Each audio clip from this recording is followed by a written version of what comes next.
కనుక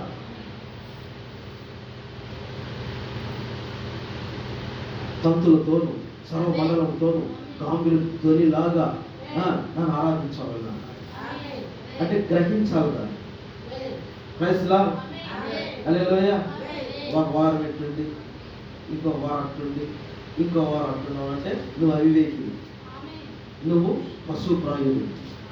praise lord, హల్లెలూయా. గ్రహించవలెను. లేదా అవివేకులు అయితే అసలు దాన్ని పట్టుకోరంటారు. ఆమేన్, హల్లెలూయా.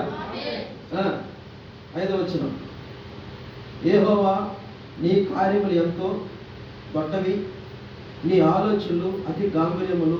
పశుప్రాయులు వాటిని గ్రహింపరు, అవివేకులు వివేచింపరు. నిత్య నాశనము నొందుటకే కదా వారు అలా ఉండేది. అంటే వాళ్ళు నాశనానికి పోయేదానికే కదా వారు అలా ఉండేది. నిజమేనా? అంతే కదా. ప్రైజ్ లార్డ్, హల్లెలూయా. భక్తిహీనులు గడ్డి వలె చిగురిస్తారు. భక్తిహీనులు గడ్డి చిగురిస్తూ ఉంటుంది, గడ్డి కానీ తొక్కేస్తూ ఉంటారు గడ్డి. ఎవరంటే భక్తిహీనులు. ఆమె భక్తిహీనులు గడ్డి వలె చిగురిస్తారు కానీ దేనికి పనికిరాదు గడ్డి.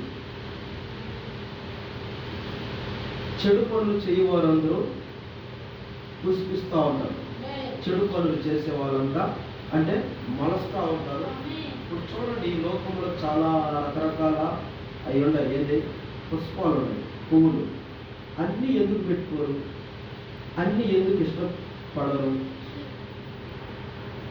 అన్ని పూలు ఎందుకు ఇష్టపడరు? అంటే చాలా లోకంలో చాలా ఉన్నాయి. ఏంటి? పూలు ఉన్నాయి, బంతి పూలు ఉన్నాయి, మల్లె పూలు ఉన్నాయి, రోజా పూలు ఉన్నాయి, చామంతి పూలు ఉన్నాయి, అయ్యే పూలు అయ్యి ఏవో పూలు ఉన్నాయి.